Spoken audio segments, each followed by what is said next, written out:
SB এডুকেশনের পক্ষ থেকে আমার প্রিয় ছাত্রছাত্রী ও অভিভাবক অভিভাবিকাদের জানাই স্বাগত। আজ আমরা নবম শ্রেণীর বাংলা বিষয়ের পাঠদান করব। পশ্চিমবঙ্গে সেই সরকার পোষিত বা সরকারি অনুমোদিত এবং সরকারি বিদ্যালয়ের যে সিলেবাস রয়েছে তার অন্তর্গত রাধারানী গল্পটি আজকে আমরা এখানে পাঠদান করব। এটি একটি মূলত উপন্যাস, রাধারানী উপন্যাস। এর মূল গ্রন্থ হচ্ছে রাধারানী। এটি 1886 খ্রিস্টাব্দে উপন্যাস আকারে প্রকাশিত হয়েছিল। ইতোমধ্যে বঙ্কিমচন্দ্রের বহু উপন্যাস প্রকাশিত হয়ে গেছে। বঙ্কিমচন্দ্র চট্টোপাধ্যায়, তাকে বলা হয় বাংলা সাহিত্যের সম্রাট। এছাড়াও তাকে বলা হয় স্কট ইন বেঙ্গল। বঙ্কিমচন্দ্র চট্টোপাধ্যায় তিনি তাঁর যে বাঙালির কাছে যে প্রধান পরিচয়, তিনি প্রথম কলকাতা বিশ্ববিদ্যালয়ের একজন স্নাতক, এবং এই স্নাতক বঙ্কিমচন্দ্র তিনি সরকারি নানা কাজে যুক্ত হয়েছিলেন। বিশেষত তিনি ডেপুটি ম্যাজিস্ট্রেট হিসেবে বিশেষ জেলাতে তিনি কার্যকাল কাটিয়েছেন। সেই সময় তার একদিকে এই রাজকাজ, অন্যদিকে এই লেখালেখি, তৃতীয়ত তাঁর সবথেকে গুরুত্বপূর্ণ যে দিকটি সেটি হচ্ছে তিনি একটি সাময়িক পত্র প্রকাশ করেছিলেন, সেটির নাম বঙ্গদর্শন। সেটি 1872 সালে প্রকাশিত হতে শুরু করে। তাহলে বহু কাজের মধ্যে তিনি কিন্তু যুক্ত ছিলেন, এবং তৎসত্ত্বেও বাংলা ভাষা এবং বাংলা সাহিত্যকে সমৃদ্ধ করার লক্ষ্যে তাঁর যে প্রচেষ্টা সেটা আমরা সকলেই কায় মনোবাক্যে স্বীকার করে থাকি। বঙ্কিমচন্দ্র চট্টোপাধ্যায়ের এই রাধারানী গল্পটি তাঁর যে বিখ্যাত যে উপন্যাসগুলি সেই তুলনায় কিন্তু অনেক ছোট, অর্থাৎ এটা একেবারে যে পূর্ণ উপন্যাসের মতো না হলেও একে কিন্তু উপন্যাসের মর্যাদা দেওয়া হয়েছে। আর আমাদের যে পাঠ্যাংশ সেটি মূল রাধারানী উপন্যাসের প্রথম পরিচ্ছেদটি মাত্র নেওয়া হয়েছে। তা এখন আমরা এই পাঠ্যাংশের রাধারানী গল্পে যাওয়ার আগে বঙ্কিমের প্রতিভা সম্পর্কে দু চারটে কথা আমরা জেনে নিই। বঙ্কিম সম্পর্কে বলা হয় যে বঙ্কিমের যা সাহিত্যে অবদান তার বেশিরভাগটাই কিন্তু রয়েছে সাধারণ বাঙালির মনের বা জ্ঞানের অন্তরালে। আমরা যদি দেখি তা বেশিরভাগ মানুষের ঘরে যারা পুস্তক প্রেমী, অর্থাৎ যারা বইপত্র সংগ্রহ করতে চায়, তাদের যে সংগৃহীত বই বা গ্রন্থ, সেখানে যদি বঙ্কিমচন্দ্রকে খোঁজা যায় তাহলে দেখা যাবে যে বঙ্কিমের উপন্যাস বেশিরভাগ ঘরেই রয়েছে। কিন্তু যে অংশটি তাঁর থাকার খুব প্রয়োজন ছিল সেটি হচ্ছে তাঁর প্রবন্ধ সাহিত্য। এই প্রবন্ধ সাহিত্যের মধ্যেই বঙ্কিমের প্রকৃত বঙ্কিমকে খুঁজে পাওয়া যায়। এই বঙ্কিম সত্যভাষী, এবং এই বঙ্কিম হচ্ছে বাস্তববাদী। এই বঙ্কিম হচ্ছে বাঙালির প্রকৃত মনের কথা তিনি তুলে ধরেছেন। এই বঙ্কিমকে আমরা কোথায় পাই? তাঁর প্রবন্ধ গ্রন্থে। কিন্তু সেই প্রবন্ধ গ্রন্থগুলি এখনও খুব একটা চর্চিত হয় না। তার গ্রন্থগুলির মধ্যে উল্লেখযোগ্য যেমন হচ্ছে কমলাকান্তের দপ্তর, তারপরে হচ্ছে সাম্য, বাংলার কৃষক, মুচিরাম গুড়ের আত্মকাহিনী, গুড়ের জীবনচরিত ইত্যাদি। কিন্তু সেই তুলনায় তাঁর যে উপন্যাস, বিশেষ করে দুর্গেশ নন্দিনী, কপালকুণ্ডলা, সীতারাম, রাজসিংহ, মৃণালিনী, যুগালাঙ্গরীয়, এই সমস্ত উপন্যাসগুলি কিন্তু প্রায় সকল বাঙালি কাছেই প্রায় পঠিত হয়ে গেছে। তাহলে বহু পঠিত বহু চর্চিত সেই বঙ্কিমের একটি উপন্যাসকে অবলম্বন করে তার থেকে মধ্যশিক্ষা পর্ষদ যে প্রথম অধ্যায়টি সংগ্রহ করে নামকরণ করেছেন রাধারানী। মূল উপন্যাসের নামও রাধারানী, আমাদের পাঠ্যাংশের নামও রাধারানী। তাহলে আমরা বলবো এই গল্পটির নামকরণ করা হয়েছে নামানুসারে। যেমন রাজসিংহ, যেমন মৃণালিনী, যেমন হচ্ছে চন্দ্রশেখর, তেমনি এটি হচ্ছে একটি নামানুসারে নামকরণ। তাহলে নামকরণের ব্যাপারটায় যদি কোনো প্রশ্ন আসে তাহলে আমাদের বলতে হবে যে নামকরণ সাধারণত 3 রকমের হয়। প্রথমত হয় নামানুসারে, 2 হয় ঘটনানুসারে, আর 3 হচ্ছে প্রতীক বা সাংকেতিক অনুসারে। তাহলে এটা আমাদের নামানুসারে নামকরণ। এই নামানুসারে নামকরণ কতখানি সার্থক হয়েছে সেটা আমরা যখন এই গল্পের মধ্যে আমরা প্রবেশ করব, সেই গল্পে কতখানি ঠাঁই এই যে চরিত্রটি রাধারানী রয়েছে সেটা আমাদের লক্ষ্য করতে হবে। রাধারানী একটি বালিকা, সে এককালে তাদের যে পরিবার এবং সেই পরিবার তাদের ছিল গিয়ে বিশাল জমিদারি ছিল এবং তারা ছিল একজন ধনাঢ্য, কিন্তু বর্তমানে তাদের সেই অবস্থা আর নেই। পুরনো দিন তাদের চলে গেছে, সুখের দিন তাদের চলে গেছে এবং নানা রকমের মামলা মোকদ্দমায় তাদের সমস্ত সম্পত্তি বিক্রি হয়ে গেছে এবং নিলামে উঠে গেছে। এই অবস্থায় তারা মা এবং মেয়ে, মানে পিতৃহীন রাধারানীর মা এবং রাধারানী, এ হচ্ছে সংসারের 2টি মাত্র চরিত্র।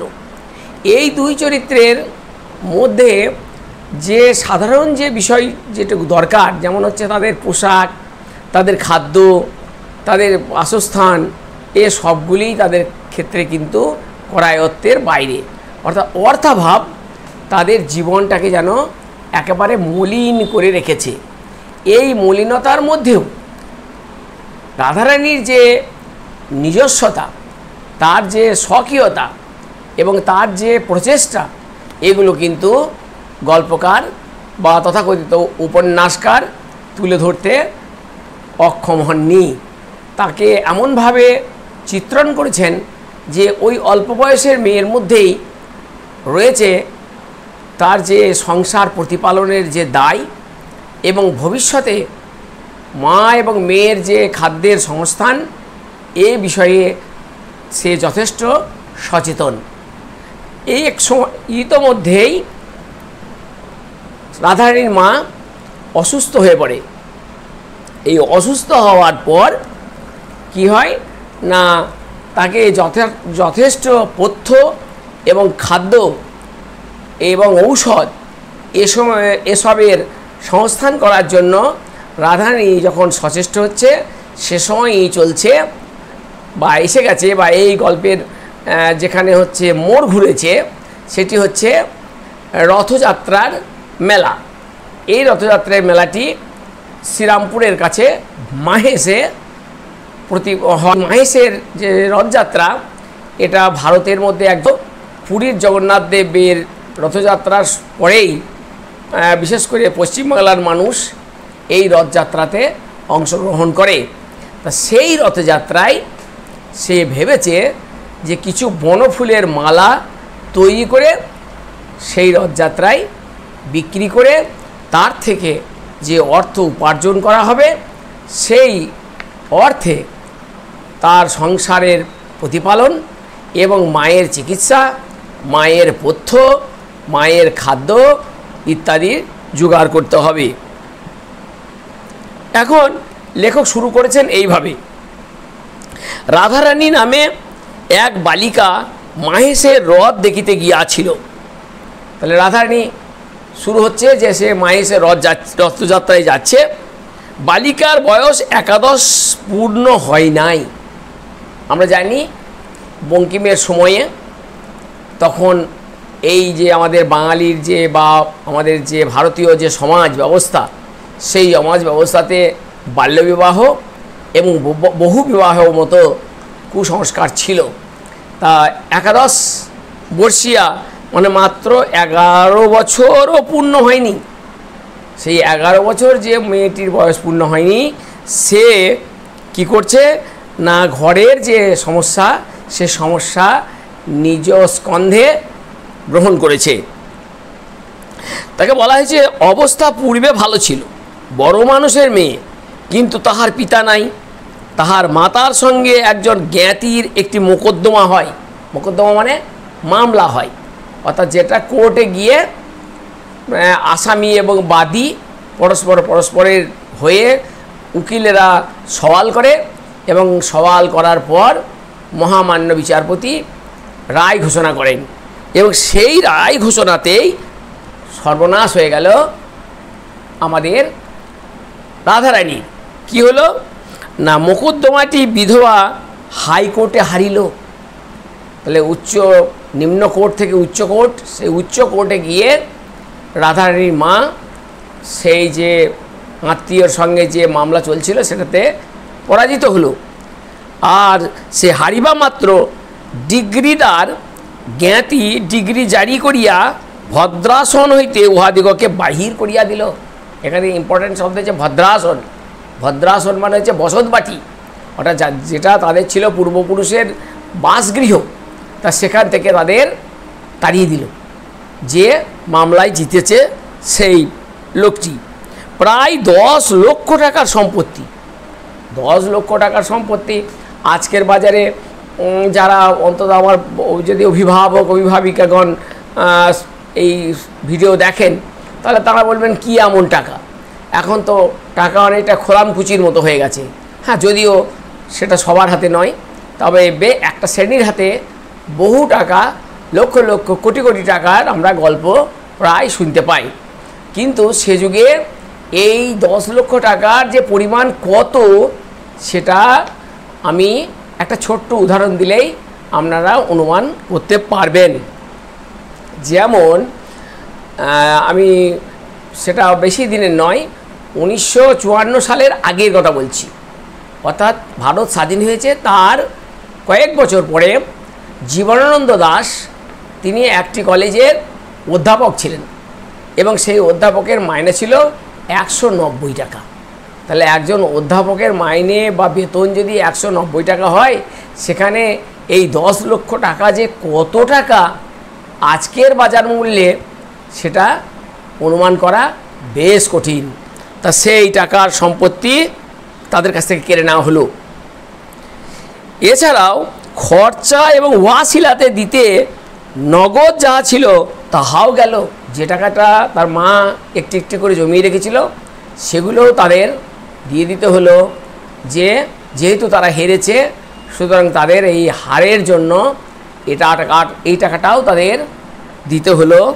ফলে তারা এখন নিঃস্ব হয়ে গেল, কপরদক শূন্য হয়ে উঠল। রাধারানীর মাতা অলঙ্কার আদি বিক্রি করিয়া প্রিভি কাউন্সিলে একটি আপিল করিল, কিন্তু আর আহারের সংস্থান রইল না। তাহলে এই যে 3টে কোর্ট, নিম্ন কোর্ট, উচ্চ কোর্ট এবং প্রিভি কাউন্সিল, এবং প্রিভি কাউন্সিলে সেটাকে পুনর্বিবেচনার জন্য তিনি অনুরোধ করার ফলে যে অর্থ সেখানে প্রদান করতে হলো, এর ফলে তাদের খাবার অবস্থাটাও আর থাকলো না। বিধবা একটি কুটিরে আশ্রয় লইয়া কোনো প্রকারে শারীরিক পরিশ্রম করিয়া দিনাতিপাত করিতে লাগিল। রাধারানীর বিবাহ দিতে পারিল না। 11 বছরে এই বিবাহ দেওয়ার জন্য যে চিন্তা সেটা বিরাট আকার ধারণ করল। তাহলে আমরা কি বুঝলাম? সে সময়ে যে বাল্যবিবাহ এবং বহু বিবাহ, সেই পরিপ্রেক্ষিতে রাধারানীর বিয়ের কিন্তু বয়স অতিক্রম করে গেছে। সেটাও তার মায়ের কাছে একটা যন্ত্রণার, একটা ভাবনার বিষয়। কিন্তু দুর্ভাগ্যক্রমে রথের পূর্বে রাধারানীর মা ঘোরতর পীড়িতা হইলেন। দাগ দিতে হবে, এটা ইম্পর্টেন্ট লাইন। রাধারানী, এই যে দুর্ভাগ্যক্রমে রথের পূর্বে রাধারানীর মা ঘোরতর পীড়িতা হইলেন, অর্থাৎ রথযাত্রার কিছু আগে তার মা অসুস্থ হয়ে পড়লেন। এবার প্রশ্ন আসবে যে এই রথযাত্রার জন্য তার যে অসুস্থ হয়ে গেল রথযাত্রার আগে, তারপর কি হয়েছিল ঘটনাটা পাঠ্যাংশ অবলম্বনে বর্ণনা করো। তখন এবার আসছে সেই উত্তরটা এইভাবে, যে কায়িক পরিশ্রমে দিনাতিপাত হইত তাহা বন্ধ হইল, 1 নম্বর। সুতরাং আর আহার চলে না, আর মাতা রুগ্না, এজন্য কাজে কাজেই তাহার উপবাস। রাধারানীর জুটিল না রথের দিন, তাহার মা একটু বিশেষ হইল, মানে আরও ভয়ঙ্কর অসুস্থ হয়ে উঠল। বিশেষ হইল মানে এখানে অসুস্থ হয়ে উঠল, এবং পথ্যের প্রয়োজন হইল, পথ্য দরকার, ঔষধ এবং পথ্য। কিন্তু পথ্য কোথা, কি দিবে, কিছুই তো নাই, অপরদক শূন্য। সুতরাং একজন 11 বর্ষীয়ারও কম বয়স হওয়া সত্ত্বেও মায়ের সমস্ত দায় দায়িত্ব এসে পড়ল রাধারানীর উপরে। রাধারানী কাঁদিতে কাঁদিতে কতগুলো বনফুল তুলিয়া তার মালা গাঁথিল। মনে করিল যে এই মালা রথের হাটে বিক্রয় করিয়া 2-1টি পয়সা পাইব, তাহাতেই মার পথ্য হইবে। তাহলে ওই বয়সেই তার যে বৈষয়িক যে বিষয়টা, সেটা আমরা এখানে লক্ষ্য করতে পারি। বঙ্কিমচন্দ্রের প্রায় সব উপন্যাসেই আমরা লক্ষ্য করি যে তথাকথিত যারা নারী চরিত্র, সেই নারী চরিত্রগুলির মধ্যে আমরা দেখি অল্প বয়সেই তাদের মধ্যে একটা বৈষয়িকতা ফুটে ওঠে, এবং এই সমাজ ব্যবস্থায় তারা কিন্তু যথেষ্ট সচেতন, এটাও লক্ষ্য করা যায়। তবে সর্বোৎকৃষ্ট চরিত্র হয়ে উঠেছে, এবং এই যে তথাকথিত নারী সমাজের যে উপরে যে পুরুষের যে অত্যাচার, তার বিরুদ্ধে জিহাদ ঘোষণা করা হয়েছে দেবী চৌধুরানীতে। সুতরাং চরিত্রগুলি বয়সে কম হতে পারে, কিন্তু তারা কিন্তু জ্ঞানে, অভিজ্ঞতায় তারা যথেষ্ট স্বাবলম্বী এবং যথেষ্ট পরিমাণে পরিশ্রমী।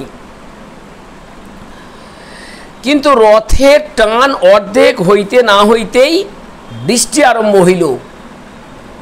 এবার এইখানটাও দাগ দিতে হবে, কিন্তু রথের টান অর্ধেক হইতে না হইতেই বড় বৃষ্টি আরম্ভ হইল। বড় বৃষ্টি মানে প্রচুর বৃষ্টি হতে লাগলো।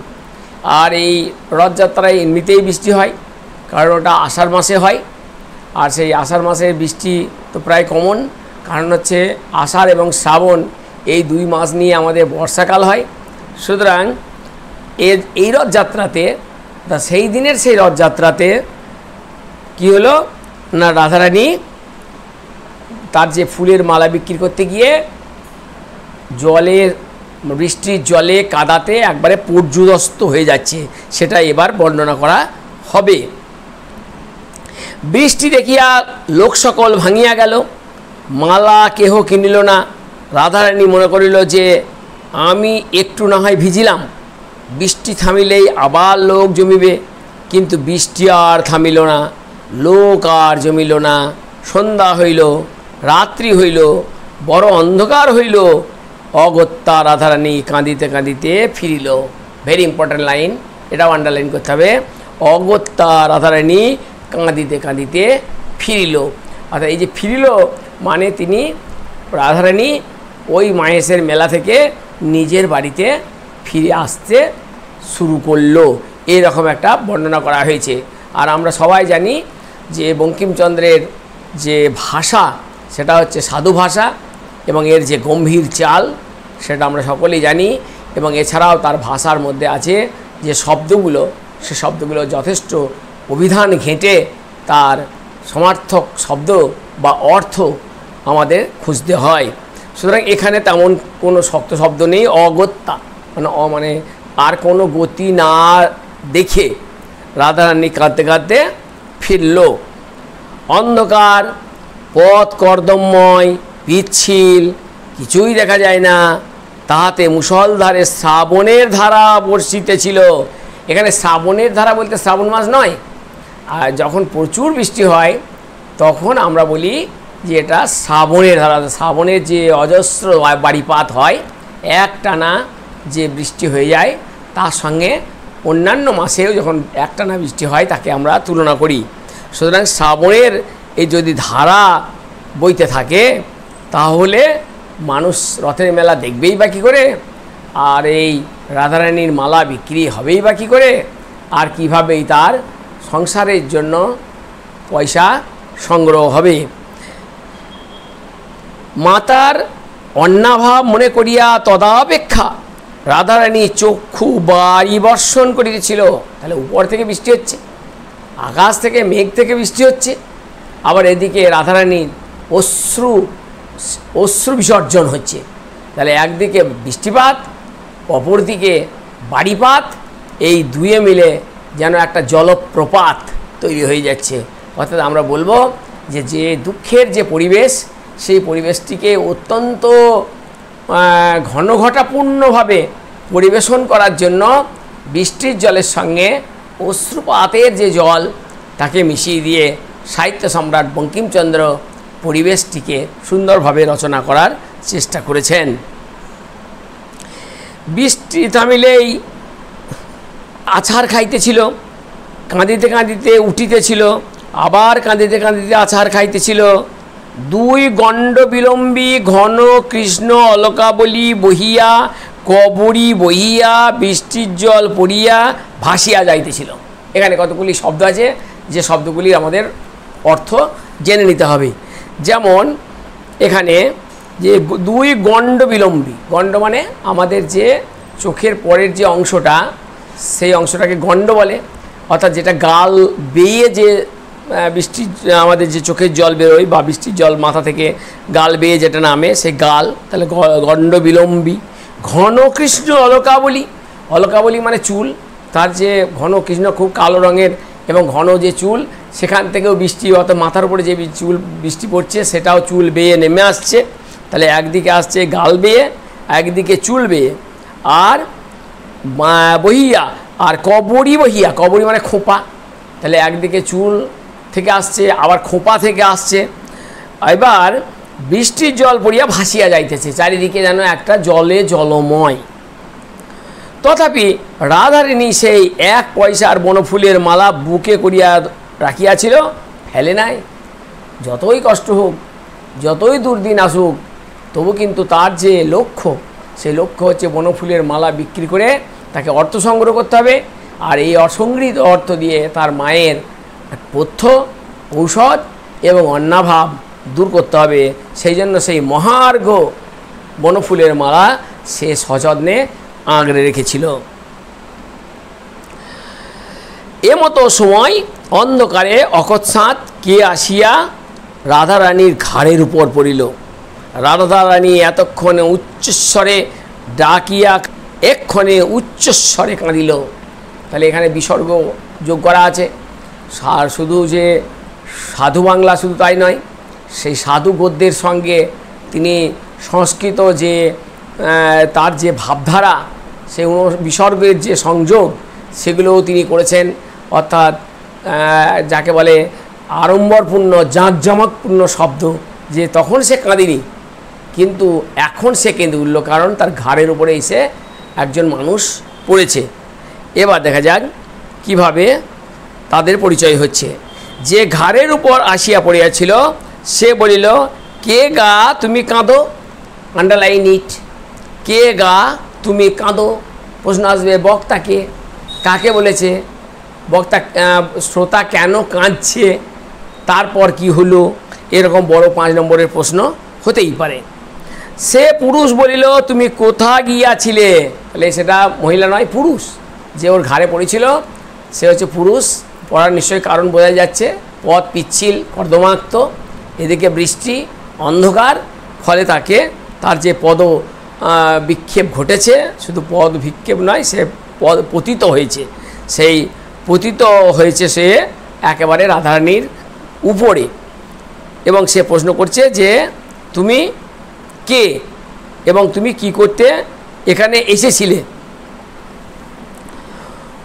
পুরের গলা, কিন্তু কণ্ঠস্বর শুনিয়া রাধারানীর রোদন বন্ধ হইল। আমরা এই রোদন শব্দের অর্থ জেনে নেব। রোদন মানে কান্না, তাহলে তার কান্না কিন্তু এবার বন্ধ হয়ে গেছে। যখন সে বুঝলো যে এ পুরুষ মানুষ, তাহলে ভয় নেই, মানে এই যে আজকে দুর্দিন, সেই দুর্দিন থেকে মুক্তির জন্য তাকে ব্যবহার করা যেতে পারে। রাধারানীর চেনা লোক নহে, কিন্তু বড় দয়ালু লোকের কথা রাধারানীর ক্ষুদ্র বুদ্ধিটুকুতে ইহা বুঝিতে পারিল। রাধারানী রোদন বন্ধ করিয়া বলিল, আমি দুঃখী লোকের মেয়ে, আমার কেহ নাই, কেবল মা আছে। আন্ডারলাইন ইট, এ লাইনটা আন্ডারলাইন করতে হবে। আমি দুঃখী লোকের মেয়ে, আমার কেহ নাই, কেবল মা আছে। প্রশ্ন আসবে বক্তাকে, কে কাকে বলেছে এবং বক্তা কাকে কথা বলেছে, এরপর সেই তাদের যে কি পরিণতি হয়েছিল সেটা সংক্ষেপে লিখতে হবে বা পাঠ্যাংশ অবলম্বনে বর্ণনা করতে হবে। সে পুরুষ বলিল, তুমি কোথায় গিয়াছিলে? রা মানে রাধারানী, আমি রথ দেখিতে গিয়াছিলাম, বাড়ি যাইব, অন্ধকারে বৃষ্টিতে পথ পাইতেছি না। পুরুষ বলিল, তোমার বাড়ি কোথায়? রাধারানী বলিল, শ্রীরামপুর। তাহলে শ্রীরামপুর খুবই উল্লেখযোগ্য একটি জায়গা, এটি হুগলি জেলা, এবং এখন তাকে এই শ্রীরামপুরকে বলা হয় দ্বিতীয় কলকাতা। এটি যে বর্ধমান থেকে যে হাওড়া যে মেল লাইন, তার যে একটি নামী স্টেশন শ্রীরামপুর, এবং এই শ্রীরামপুর আরও বিখ্যাত এই মাহেশের জন্য। মাহেশ রথযাত্রা এখানে হয় এবং মাহেশের জন্য শ্রীরামপুর বিখ্যাত, এবং শ্রীরামপুর নিজে নিজেই এখন বিখ্যাত হয়ে গেছে, কারণ উইলিয়াম কেরি তার বিখ্যাত কলেজ 18 সালে প্রতিষ্ঠা করেছিলেন, সেই কেরি কলেজ এবং ছাপাখানা, এবং তার সঙ্গে এই এলাকা একদিকে ব্রিটিশ ইউরোপীয়দের এবং তার সঙ্গে হচ্ছে গিয়ে চন্দননগর। এই যে চন্দননগর এবং ফরাসি এবং ব্রিটিশ এদের যে সমবায়ে এই এলাকাটি তখন থেকে সমৃদ্ধ হতে শুরু করে, আজ একটি বড় জনপদে পরিণত হয়েছে শ্রীরামপুর। তা সেই শ্রীরামপুরে তার বাড়ি। সে গিয়েছিল মাহেশ থেকে শ্রীরামপুর, এমন কিছু রাস্তা নয়, সামান্য একটু বাড়ি। এখন সেখানে যায়, তাহলে শ্রীরামপুর স্টেশন থেকে যে কোনো একটা ছোট টোটো অটো যাই হোক ধরে নিয়ে বলতে হবে আমি মাসির বাড়ি যাব। ও বেশিক্ষণের রাস্তা নয়, তবুও যেহেতু হাঁটার পথ ছিল, নিশ্চয়ই তখন এইরকম শহর ছিল না, রাস্তা ছিল না, সেই জন্যই মনে হচ্ছে যেন কথা শুনে যে শ্রীরামপুর থেকে মাহেশ হয়তো অনেক দূরবর্তী এলাকা। সে ব্যক্তি বলিল, আমার সঙ্গে আইসো, আমিও শ্রীরামপুর যাইব, চলো, কোন পাড়ায় তোমার বাড়ি তাহা আমাকে বলিয়া দিও, আমি তোমাকে বাড়ি রাখিয়া আসিতেছি। বড় পিছল, তুমি আমার হাত ধরো, নহিলে পড়িয়া যাইবে। একেবারে বন্ধুত্বের হাত বাড়িয়ে দিয়েছে এবং দয়া পরবশ হয়ে যে দরিদ্র মানুষের যে সহায়, সেই যেন সেই রূপেই আত্মপ্রকাশ করেছে এই ব্যক্তি। এখনও ব্যক্তির আমরা নাম জানিনি, তবে এই যে বঙ্কিম সাহিত্যে এই যে দরদি, দয়ালু বহু মানুষের পরিচয় পাওয়া যায়। বিশেষ করে আমরা এই প্রসঙ্গে উল্লেখ করতে পারি যে ভবানী পাঠক চরিত্রটি। এই ভবানী পাঠক চরিত্র যে আপাতত ব্রিটিশদের কাছে বা জমিদারদের কাছে সে পরিচিত একজন ডাকাত নামে, কিন্তু তার ডাকাতির মূল উদ্দেশ্য হচ্ছে দরিদ্র মানুষকে সেবা করা, দরিদ্র ভারতবাসীকে অন্ন এবং বস্ত্রের সংস্থান করা। সুতরাং তারই যেন একটা অংশ এই ব্যক্তির মাধ্যমেও আত্মপ্রকাশ করেছে। আর বঙ্কিমচন্দ্রের উপন্যাসে বা তার যে প্রবন্ধে আমরা বারবার লক্ষ্য করেছি যে তিনি কি করেছেন, যে দুষ্টের দমন আর শিষ্টের পালন, এবং যে গীতা, সেই যে গীতার বাণীতে তিনি প্রায়ই মুগ্ধ হতেন এবং পরবর্তীকালে তিনি নানাভাবে এই যে ধর্ম বিষয়টাতে তিনি আত্মনিয়োগ করেন, বিশেষ করে শেষ বয়সে। তা সুতরাং এই যে দুষ্টের দমন শিষ্টের পালন শুধু নয়, দরিদ্র, অসহায়, অনাথ মানুষদের সাহায্যের জন্য এক শ্রেণীর চরিত্র তিনি নির্মাণ করে গেছেন প্রায় প্রত্যেক উপন্যাসেই। এই রূপে সে ব্যক্তি রাধারানীকে লইয়া চলিল। অন্ধকারে সে রাধারানীর বয়স অনুমান করিতে পারে নাই, কিন্তু কথার স্বরে বুঝিয়াছিল যে রাধারানী বড় বালিকা, বা ছোট বালিকা নয়, বড় বালিকা, মানে বিয়ের বয়স হয়ে গেছে। এখন রাধারানী তাহার হাত ধরায় হস্তস্পর্শে জানিল রাধারানী বড় বালিকা।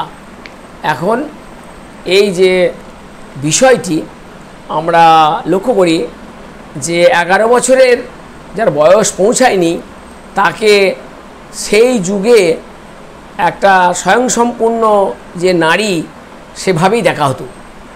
এর আমরা বহু উদাহরণ বঙ্কিম উপন্যাসে শুধু নয়, আমরা যদি সে যুগের বিভিন্ন সাহিত্যে আমরা যাই, বিশেষ করে দীনবন্ধু মিত্রের যে নীলদর্পণ নাটক, সেখানে সেই যে মেয়েটি সাহেবদের দ্বারা অত্যাচারিত হয়েছিল, সাধুচরণের মেয়ে, তার ক্ষেত্রেও দেখা যায় সে অতি অল্প বয়স্কা, তবুও তার উপরে কীভাবে নির্যাতন হয়েছে। এবং বঙ্কিমের নিজের জীবনেও ঘটেছে এটা। বঙ্কিমের প্রথম যে বিয়েটা হয়েছিল সেটা ছিল অতি অল্প বয়সে, বাল্যবিবাহই বলা যেতে পারে। পরবর্তী তখন সে জিজ্ঞাসা করিল যে তোমার বয়স কত? কে জিজ্ঞাসা করছে? সেই অজ্ঞাত ব্যক্তিটি। কাকে? না, রাধারানীকে। অর্থাৎ রাধারানী বলছে 10-11 বছর, অর্থাৎ 10 থেকে 11-র মধ্যে হবে। রাধারানী বলছে, রাধারানী, হ্যাঁ রাধারানী, তুমি ছেলে মানুষ, একলা হ্রদ দেখিতে গিয়াছিলে কেন? তখন সে কথায় মিষ্ট কথাগুলি বলিয়া সেই 1 পয়সার বনফুলের মালার সকল কথাই বাহির করিয়া লইল। অর্থাৎ তাদের পথ্য দরকার, মায়ের অন্ন দরকার, বস্ত্র দরকার, খাদ্যের সংস্থান দরকার, এবং তাদের যে বসতগৃহ তারও যে সংস্কার দরকার, সব প্রয়োজনের জন্য সে বনফুলের মালা বিক্রি করতে গিয়েছে ওইখানে শ্রীরামপুরের মাহেশে। এবং এইভাবেই ক্রমশ দুজনের পরিচিতি হলেও এক সময় সেই সমস্ত কথা যখন বলা শেষ হয়ে গেছে, ইতোমধ্যেই তারা দুজনে রাধারানীদের যে বাড়ি তার দরজায় এসে উপস্থিত হয়েছে। এবং তার যে এই যে অবস্থা, সেই অবস্থার জন্য ওই ব্যক্তিটি অত্যন্ত দয়াপরবশ হয়ে উঠেছে এবং বলিল, আমার আর কাপড় নাই, একখানি ছিল তাহাও কাচিয়া দিয়াছি, তা আমি ভিজা কাপড়ে সর্বদা থাকি, আমার ব্যামো হয় না, আঁচলটা নিংড়ে পরিব এখন, তুমি দাঁড়াও, আমি আলো জ্বালি। আচ্ছা, অর্থাৎ ওই অজ্ঞাত পরিচয় ব্যক্তিকে দরজার বাইরে দাঁড় করিয়ে দিয়ে নিজে ঘরে গিয়ে আলো জ্বেলে তাকে ডাকবে, এরকম একটা অবস্থায় এসে পৌঁছেছে। ঘরে তৈল ছিল না, সুতরাং চালের খড় পাড়িয়া চকমকি ঠুকিয়া আগুন জ্বালাইতে হইল। আগুন জ্বলিতে কাজে কিছু বিলম্ব হইল। আলো জ্বালিয়া রাধারানী দেখিল টাকা বটে, পয়সা নহে। ইতিমধ্যেই তাকে একটা টাকা দিয়েছে এবং সেই ফুলের মালা সংগ্রহ করেছে ব্যক্তিটি, অজ্ঞাত পরিচয় ব্যক্তিটি, যে সেই ফুলের মালা তাদের যে কুলদেবতা আছে সেই কুলদেবতার জন্য সে কিনতে এসেছিল। এই মর্মে সে মালার পরিবর্তে যেখানে পয়সা দেওয়ার কথা সেখানে টাকা দিয়েছে। সেই টাকাটি এখন আলো জ্বালার জন্য রাধারানী দেখতে পেয়েছে। তখন রাধারানী বাহিরে আসিয়া তল্লাশ করিয়া দেখিল যে টাকা দিয়েছে সে নাই, চলিয়া গিয়াছে। তাহলে যে টাকা দিয়েছে সে চলে গেছে, সে আর সে টাকা বা তার যে পূর্ণ পরিচয় দেওয়ার সে প্রয়োজন বোধ করেনি। সেই ব্যাপারটা সে বুঝতে পেরেছে রাধারানী। রাধারানী তখন বিষণ্ণ বদনে সকল কথা তাহার মাকে বলিয়া মুখ পানে চাহিয়া রহিল। সকাতরে বলিল, মা এখন কি হবে? আন্ডারলাইন ইট, মা এখন কি হবে? তাহলে বক্তাকে কাকে বলেছে, কখন এই কথা বলা হয়েছে এবং কেন এই কথা বলা হয়েছে, এইভাবেই 5 নম্বরের ছোট ভাঙা প্রশ্ন হয়ে যেতে পারে। মা বলিল, কি হবে বাছা, সে কি আর না জেনে টাকা দিয়েছে? সে দাতা, আমাদের দুঃখ শুনিয়া দান করিয়াছে। তাহলে সে ইচ্ছে করেই দিয়েছে এটা।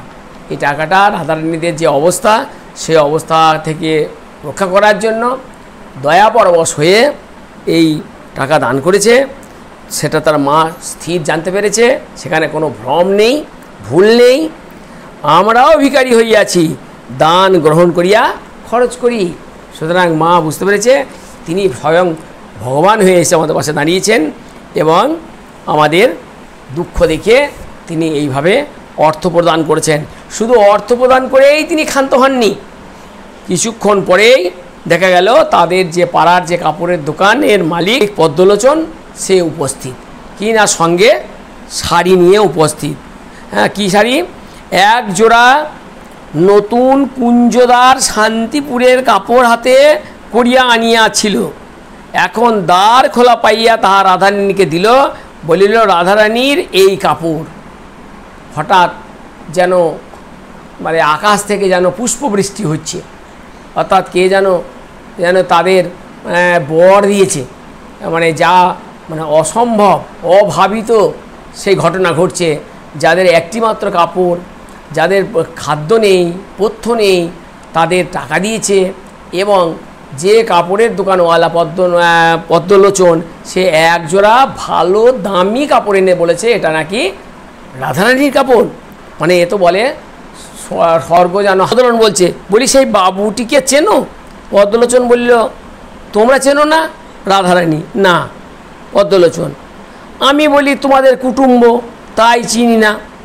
যা হোক, পদ্মলোচন 4 টাকার কাপড় আবার মাই মুনাফা 8 টাকা 14.5 আনায় বিক্রয় করিয়াছিল। আর অধিক কথা কইবার প্রয়োজন নাই। বিবেচনা করিয়া প্রসন্ন মনে দোকানে ফিরিয়া গেলেন। ও তো ওই কাপড়টা দিয়ে বাঁচল, কারণ টাকার যে কাপড়ের যে মূল্য, সেই মূল্য সেই ভদ্রলোক দিয়ে চলে গেছে, সে অজ্ঞাত পরিচয় ভদ্রলোক দিয়ে গেছে। সুতরাং এবং এই পদ্মলোচন আজকে নতুন লোক নয়, এ ঘরের সঙ্গে দীর্ঘতার সম্পর্ক আছে। তবে সে বেশ চালাক চতুর লোক, ব্যবসা করতে গেলে যা করতে হয় সে সব জানে। এবং এই যে ব্যবসাদার, তাদের সম্পর্কে এই হালি শহরের যে কবি রামপ্রসাদ সেন বলেছিলেন খুব সুন্দর একটি উক্তি, যে পুঁজি আর প্রবঞ্চনা ব্যবসার মূল। পুঁজি আর প্রবঞ্চনা, এটা হচ্ছে ব্যবসাদারদের মূল কথা। সুতরাং এই পদ্মলোচন, তার নামটি পদ্মলোচন হলে কী হবে, সে যথেষ্ট পরিমাণে একটা ঘোরেল মানুষও বলা যেতে পারে, বেশ চালাক চতুর লোক। সুতরাং সে ওই কাপড় দুটো দিয়ে সে চলে গেছে। ও চেনা টেনার দরকার নেই, কে দিল, শুধু কাকে দিয়েছে এটা বললেই, ওর জানলেই ও যথেষ্ট, ওর ওখানে লাভ হয়ে গেছে। এরপর রাধারানী কী করলো না, বাজার করিয়া আসার পর ঘর ঝাঁটাইতে লাগলো এবং ঝাঁট দিতে গিয়ে দেখলো একখানা কাগজ কুড়িয়ে পেল। এবং এই কাগজে কি দেখলো, হাতে তুলিয়া দেখিয়া বলিলেন, একখানা নোট। রাধারানী বলিল, তবে তিনি ফেলিয়া গিয়াছেন? মা বলিলেন, হ্যাঁ, তোমাকে দিয়া গিয়াছেন, দেখো তোমার নাম লেখা আছে।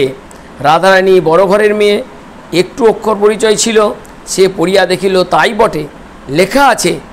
রাধারানী বলিল, হ্যাঁ মা, এমন লোক কে মা? মা বলিলেন, তাহার নামও নোটে লেখা আছে, পাছে কেহ চোরা নোট বলে, এই জন্য নাম লিখিয়া দিয়া গিয়াছেন। তাহার নাম রুক্মিণী কুমার রায়। বর্তমান দিনে কোনো টাকার বা কারেন্সিতে নাম লেখা বা কোনো আঁচড় কাটা বা তাকে ক্ষতিগ্রস্ত করা একটি অপরাধ। সেক্ষেত্রে বঙ্কিমচন্দ্রের সময়ে তিনি যেভাবে নাম লেখাটাকে তিনি যথেষ্ট সম্মান করেছেন, যাতে এই টাকা নকল টাকা নয় এবং এই টাকা চৌর্যবৃত্তির টাকা নয় ইত্যাদি যে জানানো হয়েছে, সেটা বর্তমান দিন সময়ের সঙ্গে ঠিক মেলে না। তৎসত্ত্বেও আমাদের মূল আলোচ্য বিষয়, এবার সেই ব্যক্তিটির নাম এলো সামনে, তার নাম রুক্মিণী কুমার রায়, যে তাকে সঙ্গে করে নিয়ে এসেছে মাহেশ থেকে, তাদের বাড়ির সামনে দাঁড় করিয়ে দিয়েছে, তার ফুলমালা কিনে অর্থ দিয়েছে এবং সর্বোপরি পদ্মলোচনকে দিয়ে একজোড়া ভালো শাড়ি পাঠিয়ে দিয়েছে এবং তাকে যথেষ্ট পরিমাণে তারা যাতে সুখে শান্তিতে থাকতে পারে তার একটা বিলি বন্দোবস্ত যে করে দিয়েছে, তার নাম রুক্মিণী কুমার রায়। পরদিন মাতায় কন্যায় রুক্মিণী রামের অনেক সন্ধান করিল, কিন্তু শ্রীরামপুরে বা নিকটবর্তী কোনো স্থানে রুক্মিণী কুমার রায় কেহ আছে এমতো কোনো সন্ধান পাইল না। নোটখানি তাহারা ভাঙাইল না, তুলিয়া রাখিল। তাহারা দরিদ্র কিন্তু লোভী নহে। ইম্পর্টেন্ট লাইন, আন্ডারলাইন ইট, তাহারা দরিদ্র কিন্তু লোভী নহে। এইভাবে বঙ্কিমচন্দ্র চট্টোপাধ্যায় তার রাধারানী গল্পের ক্ষুদ্র পরিসরে তৎকালীন যে সমাজ ব্যবস্থা এবং দরিদ্র মানুষের যে দারিদ্র এবং তার সঙ্গে যে বালিকার যে উপস্থিত বুদ্ধি এবং তাদের যে সততা, সব এইখানে তুলে ধরা হয়েছে। এবং তৎকালেও যে ভালো মানুষ ছিল, দরিদ্র মানুষের প্রতি দয়াবান হৃদয়বান মানুষ যে সেখানে ছিল, তারও পরিচয় পাওয়া যায় এই রুক্মিণী কুমার রায় এর মাধ্যমে। সুতরাং একটি ছোট গল্পের আকারে পরিবেশিত হলেও এটি আসলে ছিল তো মূল উপন্যাস। সেই উপন্যাসের অংশ বিশেষে ক্ষেত্রে আমরা নামকরণের ক্ষেত্রে দেখা গেল যে এখানে 3-4টে চরিত্র এলেও রাধারানীর মা, তার কোনো নাম নেই। রাধারানী আছে, রুক্মিণী কুমার রায় নাম আছে, কিন্তু তার উপস্থিতি খুব সামান্য। আর সর্বোপরি পদ্মলোচন, তার নাম এলেও তাকে ঠিক মূল চরিত্ররূপে আমরা কল্পনা করতে পারি না।